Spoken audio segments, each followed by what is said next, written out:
Hello everyone, this is Crystal Mage Knight Arthur. It's been a good long while. Like a real long while. The last time I was actually doing Dark Souls, or well, filming myself doing Dark Souls, it was with our Moonlit Knight walkthrough, which stopped right around the time we beat the game. At least got the ending. Didn't even go to DLC because I don't know why. I just got bored with it, kind of, sort of. And mostly went towards PvP for a while. Well, got bored with the magic stuff, technically, but that's not what we're here about. That's not what we're here about today. We are here for a new playthrough. A playthrough where we do not use magic. That's right, we're going full melee. This is the Ashen Sellsword play/walkthrough. It's kind of a bit of both.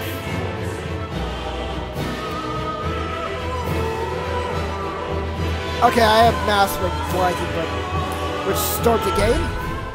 Let's skip past the opening.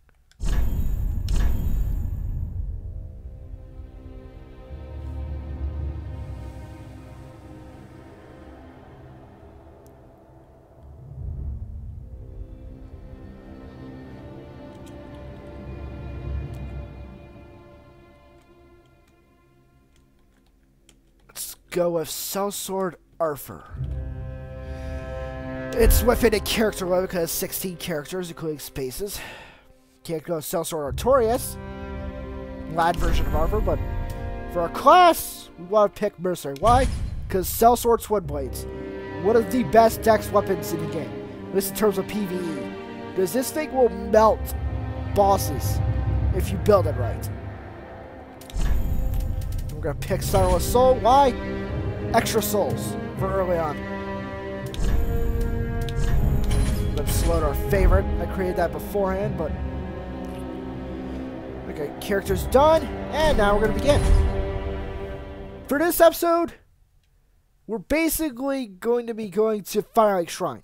That is our end goal, to reach Firelink.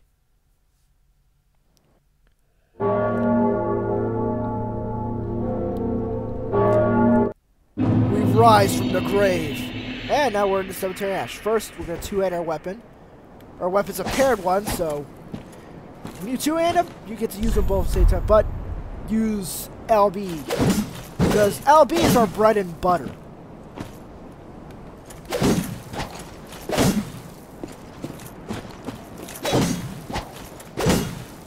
Hold on, let's see.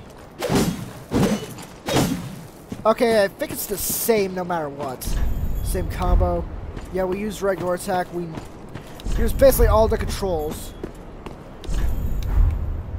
They automatically assume that you know how to use L for moving, because that's usually what everything does. Oh, it's dead. Now we're gonna go this way to grab a consumable soul item.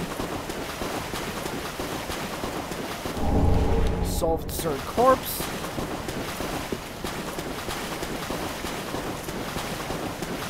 Right in front of us, right on that corpse of an elite knight, is Ashen Essence. Basically what you use to heal your focus bar, which allows you to use magic and weapon skills. But we're only interested in weapon skills because, again, pure melee. Can't guard because paired weapon. This is what the weapon's technically called. It's a paired weapon. There's very few of them in the game. Wish they had more. Yeah, I'm not going to parry a riposte. Just slaughter everything in your path. Now, when we kick, it's not a kick. Instead, shit on.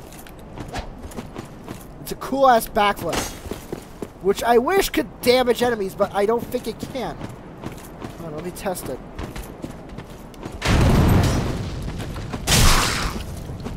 Nope.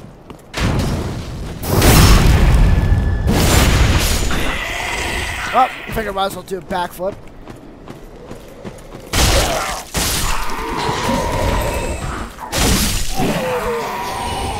Before we go on the main path, we're going to go this way to kill a giant crystal lizard for its Titanite scale. which is boss weapon upgrades too. And certain other weapons, and maybe just boss weapon. And we've already gone through every weapon. But first, over there is a consumable soul item.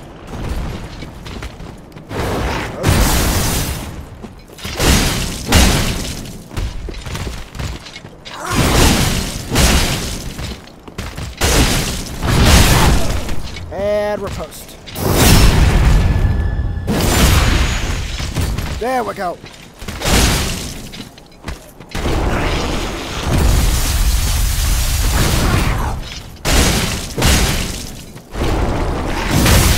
Ouch, shit. Oh no.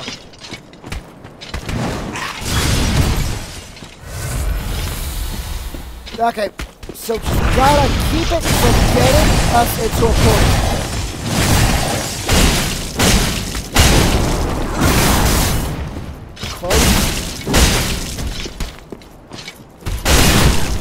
And stab.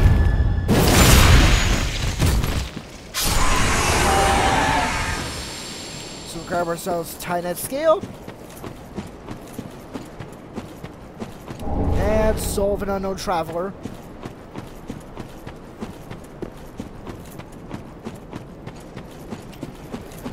Just make our way back to the main path.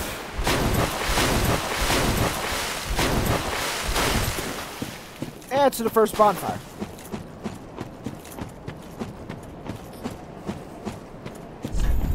Change weapons, toggle items.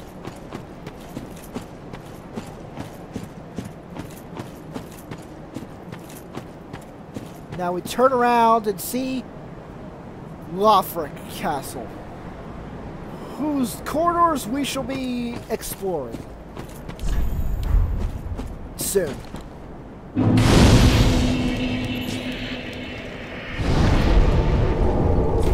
Let's get our first gesture in the game. And we're good.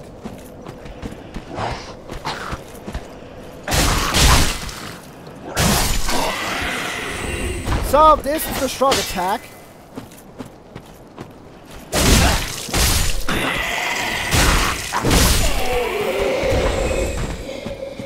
Just be careful of everything around you and shit.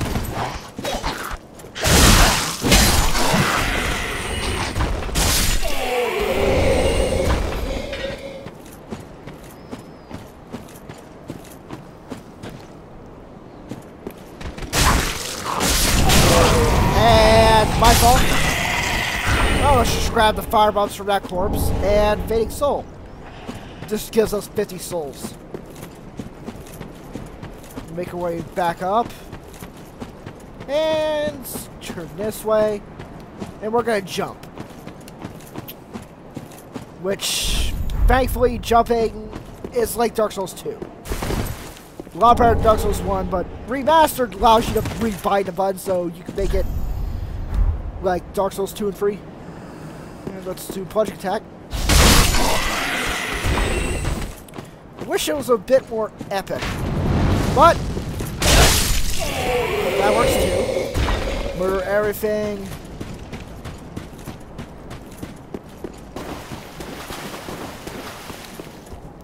First chug our Estus. And yank the sword out of Gundyr's chest.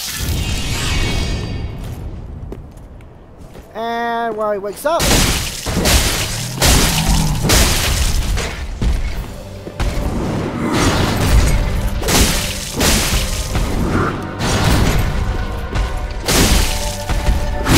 ouch!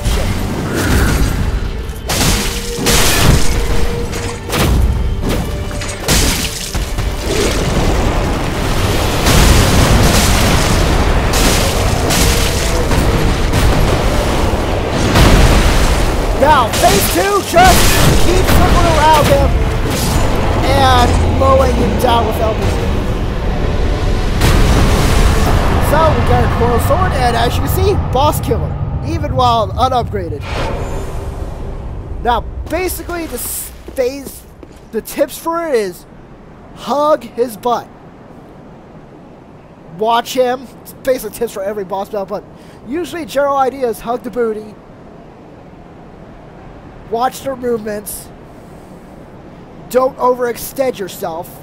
Don't just attack until your stamina bar goes down. You will have at least a little to dodge a few times. Now for phase 2 of Gundyr specifically, because it changes it up a little bit. When he hunches down and flips back up, roll away. Because he will probably squish you with that giant ooze hand. There are other moves, but I didn't really get to see them fast enough because we voted down. The rest of our bonfire, and we're embered. Embered is basically, let me give an example of how embering works. Say you have 1,000 hit points unembered. When you're embered, you gain 30% extra, so you're at 1,300. Embered gives you 30% extra hit points. It's just kind of useful in this game. And best part, unless you do a certain quest line, your character won't look like shit when they die. They'll just be unembered. Let's open the menu. Equip our fire bombs.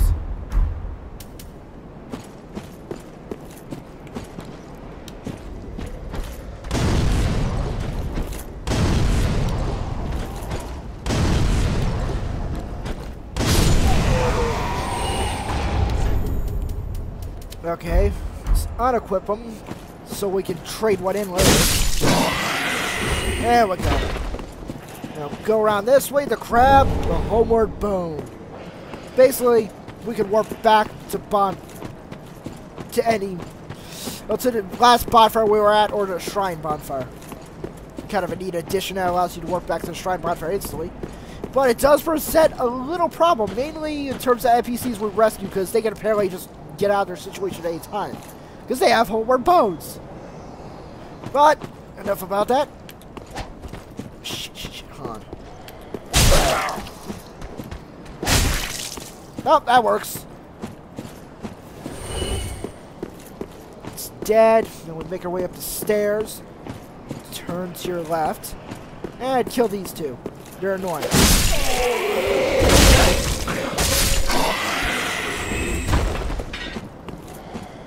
Now go over here.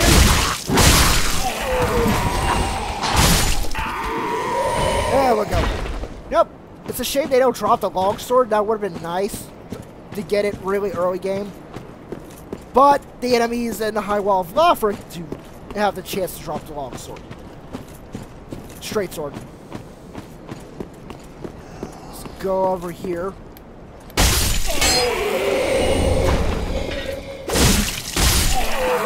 Kill those two. That way they won't ambush us when we're trying to get the item on that tree. But first, let's grab an ember. One of the ways we can become embered in this game. Either A, beat a boss while unembered. B, use an embered item. C, invade someone's world while embered. Well, unembered. Beat them, and you not only become embered, but I believe you also get an ember added to your inventory.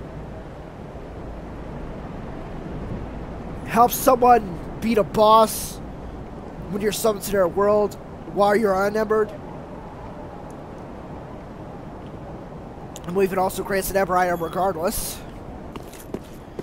And I think that's pretty much how you can become embered. Let's grab the homeward bone.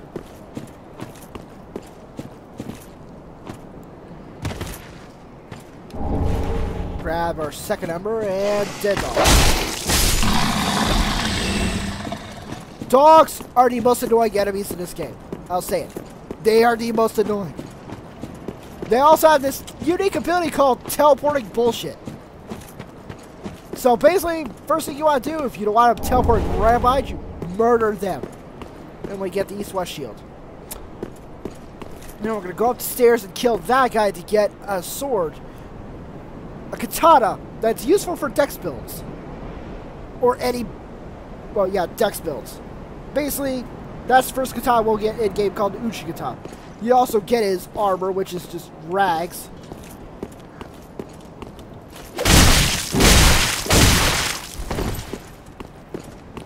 Oh dear God, he has a lot of moments.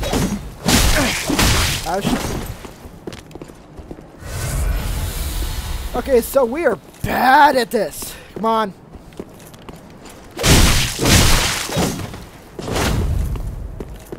Come on. I play reactive games. I really do not want to get stabbed to death by this bastard.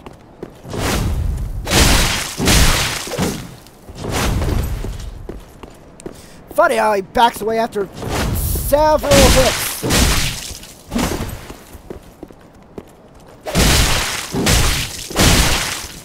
Ah, turns out after the third one he did back away this time. Now we just want to wait for him to make a move, otherwise we attack. Ow, shit. Got caught off guard, but if we attack too soon, he can parry us and murder us to death. And now we have an arm move, but... Ow, shit.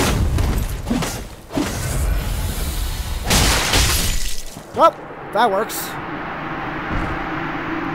He's dead. And we get the Ushikatana and the Master's set.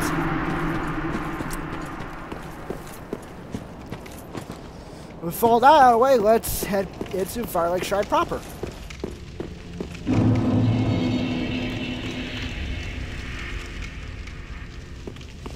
Now, I believe we have enough health to do this, but we're going to take a trip over here.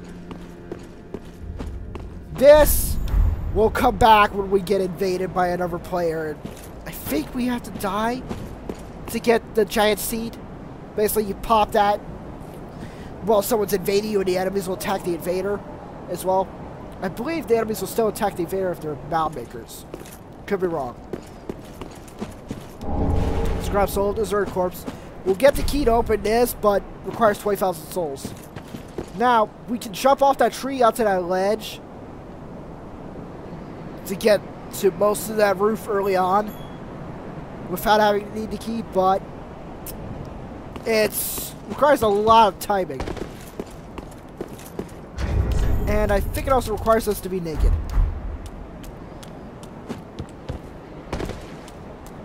Okay, it's more timing than naked, but naked does help. This is my unscientific opinion. So just bear with me. And okay, I could have sworn I did it the first time.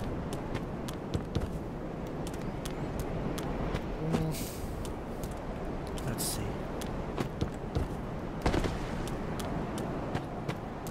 I'm pretty sure they did not patch it out because... There we go. Grab ourselves homeward bone. Equip our armor.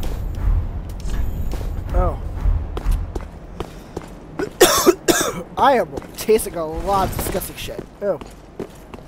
You know, before we go through this way, we're going to circle around and murder a crystal lizard.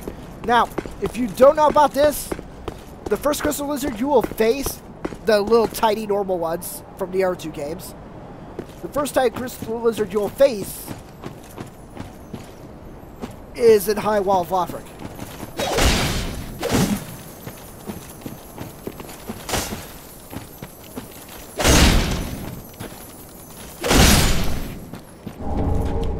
Grab ourselves Twinkling Tie-Dite.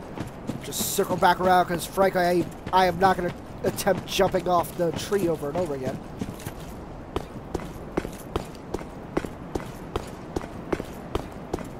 Oh, dear Lord, I am tasting so much.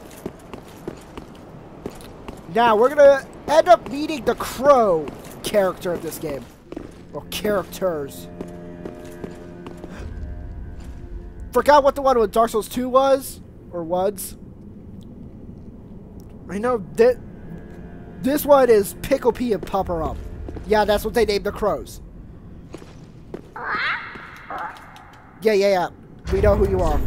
First, we're going to drop a firebomb, because this will allow us to get large tie-dye shard. Also, we're going to drop Homer Bone and, well, anything that gets the crow to say Pickle Pea in your first new game cycle with a particular character will get you the call or gesture, and since we dropped the Homer Bones, we get iron bracelets. I'll repeat that again, just in case I wasn't clear. Basically, for your first new game cycle, well, for your for the first new game cycle of a particular character. Drop any item that causes the crow to say pickle pee. Well, the first time you drop into the nest that causes the crow to say pickle pee, it will give you the call over gesture. And we can grab an Essence Shard here, and that's useful. Also, you can trade Essence Shards to those crows for something. Don't know what, but that's mostly useful for New Game Plus and onwards. Because you can only have a max of 15 Essence Shards on you at a time. Also, attack every chest you can, because one, the chests are indestructible. They're not like Dark Souls 2 woods.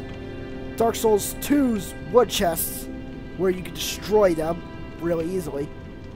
Also, the other reason is, some of these chests will be mimics. You can tell they're mimics for two ways. One, use binoculars, or the crosshairs on a bow and arrow. Crosshairs of your bow or crossbow or great bow. And if the chest is rising and falling, mimic. Also, look at the chain. If the chain's not curved inward, it's a mimic. Let's grab Coven's Silver Serpent Ring. First ring we get in game. Gives us 10% more souls. Holy King Lothric, last hope of his line. Bloodlust the Exiled. St. Aldrich of the Deep. Ugh. Now we're going to talk to Ludwig. He's basically going to tell us what we learned from the opening cutscene. For those who have watched it or not. Otherwise, you can just YouTube it, and you'll see what the cutscene is. Now time for exposition. O thou unkindled, and a seeker of lords. I am Ludlith of Corland. Look not in bewilderment as I say. I linked the fire long ago, becoming the Lord of Cinder. If substantiation be thy want, set thine eyes upon my charred corpse. This sad cadaver, no need to be coy. Have a closer look. Let's talk to it. Let's talk to Ludwig again. Knowest thou of our purpose? 5 thrones will take 5 lords as kindling for the linking of the fire. The fast fading flame must be linked to preserve this world. A reenactment of the first linking of the fire. So it is, I became a Lord of Cinder. I may be but small, but I will die a Colossus. Now.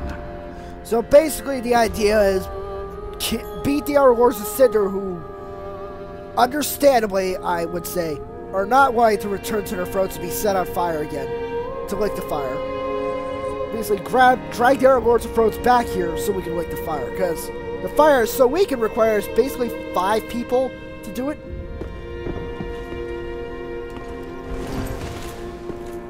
The Firekeeper will basically tell us roughly the same stuff, as well as Hawkwood, this guy, who is also connected to one of the Lords of Cinder, the Abyss Watchers, also known as Artorias Fan Club. Let's say hi to Hawkwood. Ah, another one roused from the sleep of death. Well, you're not alone. We unkindled are worthless. Can't even die right. Gives me conniptions. And they'd have us seek the Lords of Cinder and return them to their moulding thrones. But we're talking true legends with the metal to link the fire. We're not fit to lick their boots.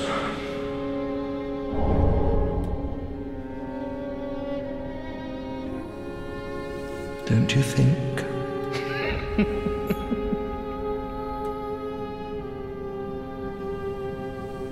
What a sick joke. Asking us to seek the Lords of Cinder and return them to their moulding thrones. We're talking true legends, those who would link the fire. We're not fit to lick their boots.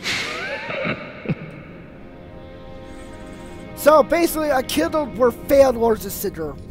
Attempted Lords of Cinder, really. We tried to like fire and got our shit kicked in, and well, we're destroyed. I believe that's how it is. Or not, or we did actually lick the fire, only for it to just destroy us. I'm pretty sure our explanation was more accurate. So we're failures getting the help of successes.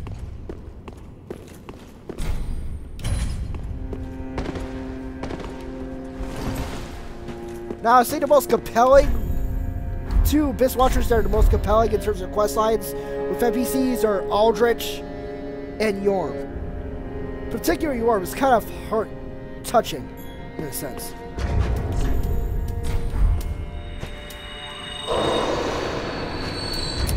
Okay, let's just consume all of our souls now. Oh. Why? Helpful.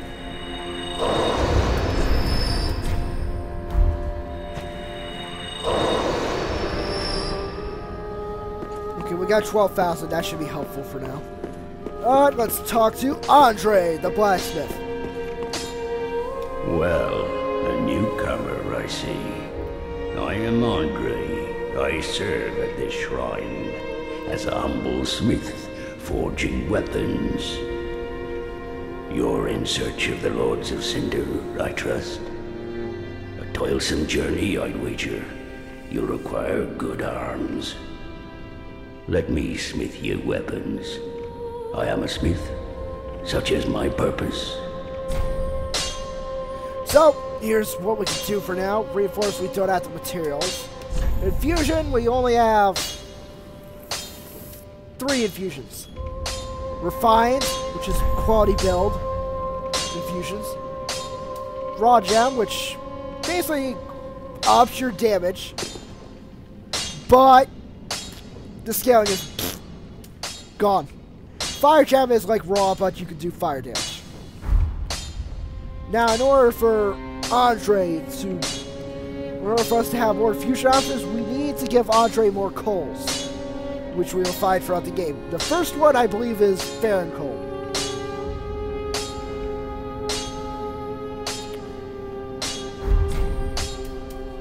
And we can also reinforce our Essence Flask. We're going to lot, so we have 5 for now. We may only have 1 or so for weapon arts, but that'll be for particular weapons, whose weapon arts we actually like. Sellsword Twin Blades, I wouldn't say the weapon art's worth it.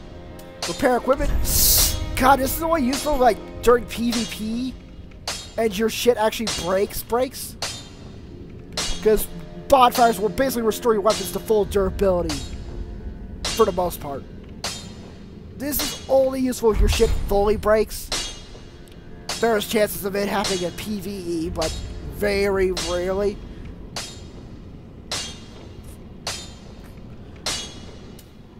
Now we can talk to him, he'll tell us some of the stuff I just told you about. Infusions, reinforcements, just basically taking the Tidite shards and other upgrade materials and upgrading your weapon. Now we talked to him a few times. He'll tell us everything about this and he'll give us a gesture, so. Weapons and protection are sturdy enough by and large. There you go. But when overused, they'll eventually break. When their durability is low, repair becomes a necessity. Use a powder, or simply rest at a bonfire. But should chance impel them break, bring them me. I'll hammer them back into shape. They take no pleasure in breaking, I assure ye. So handle them with care, if you would.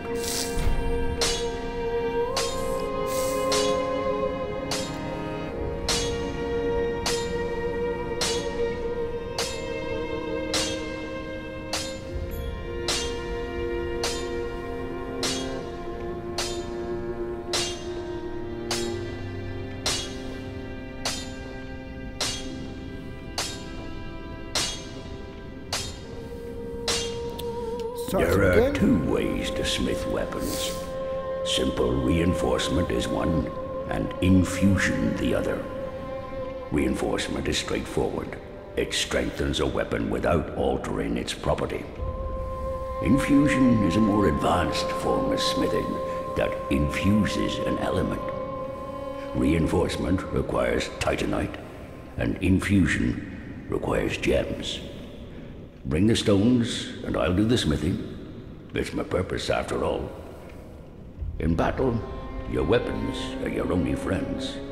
Forge them well, and they won't let you down. So we get to Rochester, but he'll tell us, I believe this is where he tells us about Estus Flask allotment and reinforcement. Another matter. Infusing weapons with gems requires a special kind of infusions. coal. My humble coals won't be any use infusing more unusual gems. I know, it's an awful shame, but it's all I have. Oh, please don't give me that look. Believe it or not, I'm quite thin-skinned.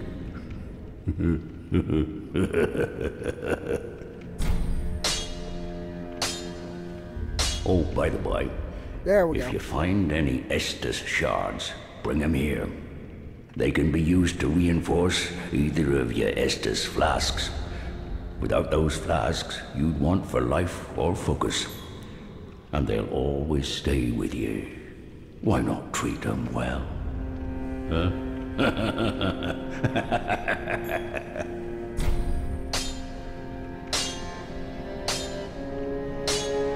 Weapons, but when... Okay, so basically he tells us nothing else. Then we're going to talk to the Firekeeper, then go back to talk to the Shrine Handmaid. Oh! Usually it's... Don't know why I did that, but... Let there be rear. Let's talk to the Firekeeper. Welcome to the bonfire, unkindled one. I'm a firekeeper. I tend to the flame, and tend to thee. The lords have left their thrones, and must be delivered to them. To this end I am at thy side. Very well, then touch the darkness within me. Take nourishment from these sovereignless souls. Okay, let's pump our dex to 18 and go strength to 11 for Lothric Knight Sword, which will be one weapon we use for mostly random grunts.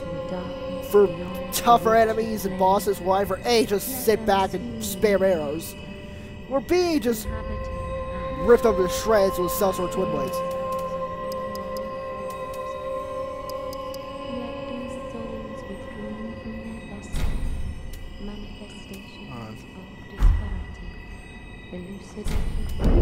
There we go. That should be good enough for now. Farewell, may the... Now we've got a bit more stamina and health. Let's talk to the Shrine Handmaid. A pleasure to make thine acquaintance, Ashen One. I am but a humble handmaid of the shrine. Weapons, armor, trinkets, and spells. I've lots of little things to ease the burden of a weary traveler. And yes, I'm undead too, but not so charitable as to give my goods away. Ashen One, fetch souls and bring them to me. As is thy wont, no?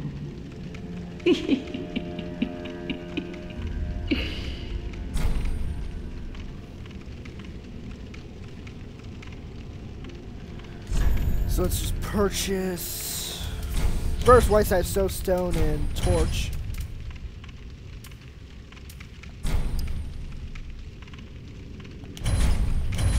And wood arrows. I was gonna say fire bombs and... Oh shit, we'll find some later. Or we can just sell more items. Son of a stray sword, don't need that. Definitely don't need this.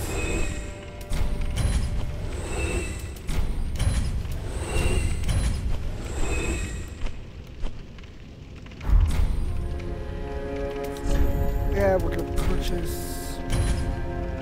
There we go, that should help. Now let's talk to her, she'll tell us about how we can get more items. Get her to sell more items. Well, one way. The other way is just after you beat certain bosses, she'll sell certain items. Ashen One, if my wares are not to thy satisfaction, bring me umbral ash. With ash, I'll fashion new wares. Is it not our sorry fate to sup on death?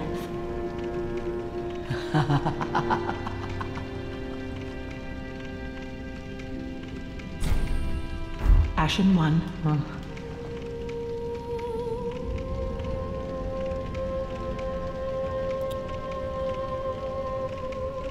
Okay, you know what? I said she's gonna upgrade her stock by us giving her, well, the ways her stock will be upgraded is either, well, through several options. One, giving her ashes. Two, collecting certain items. I thought I was beating bosses, but collecting certain items, beating certain bosses, doing certain random things.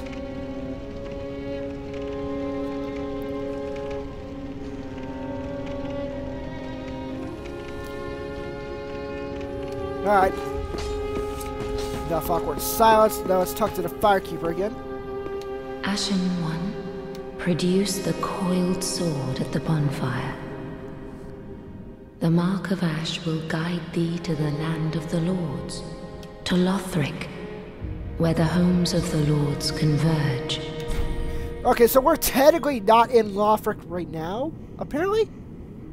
Which, my question is, where the hell are we if we're not in Lothric proper? I know she's being kind of figurative with that, but Farewell. let's just embed the coiled sword and rest.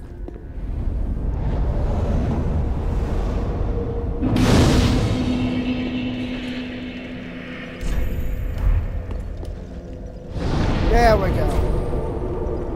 We're fully healed.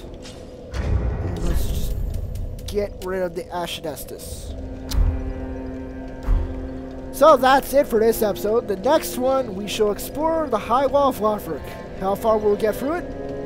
Well, it depends on how far we get through it, really. Whether or not I get shit kicked enough to just push through or not. I will try to strive for at least getting us to where the boss is. Then the episode after that being the boss. Or heck, we can just put the boss in the same episode. Actually, not. We'll basically do either the entire area, then boss the episode afterwards. Or get to a certain sufficient stopping point, then do the rest of the area, then boss episode afterwards. So, that's the rough schedule. Explore High Wall, then boss. So, I'll see you on the next one. Crystal Mage Knight Arthur, out.